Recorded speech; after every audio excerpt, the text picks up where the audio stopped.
So, are you saying DEI should be one of our company values, or we should be applying our existing values to DEI, or both? Okay. There are some organizations that don't have a value that is specifically diversity, equity, inclusion, or belonging. And they're doing a wonderful job of leveraging the values they do have to create that sense for their employees, to create a sense that is aligned with DEI or B, right? You don't necessarily have to have a value that is diversity, equity, or inclusion or belonging.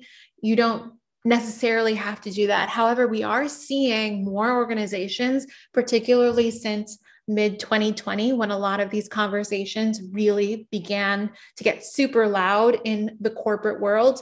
We are seeing a lot more organizations put one of those DEI or B into their values. In fact, inclusion is the one that we're seeing most often.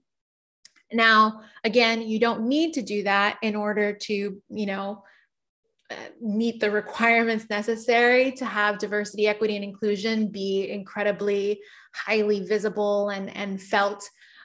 Those assumptions, those like that bottom foundational pyramid that I was describing to you from Edgar Sheen's work, is a great way to think about this, because sometimes other values have pieces of inclusion or pieces of equity, pieces of diversity or belonging that can easily be interpreted by your employees as kind of those underlying assumptions underneath them.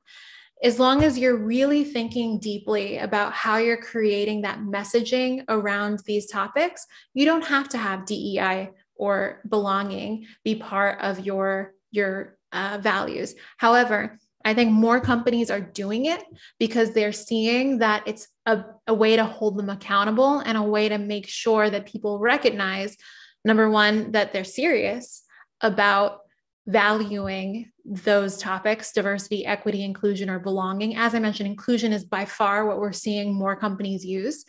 And it also indicates to job seekers, especially in this very competitive market, it indicates to job seekers that it's a value of the company rather than an understated value. And we're seeing that job seekers care more and more deeply than ever about seeing that their company, the one that they work for, values DEI.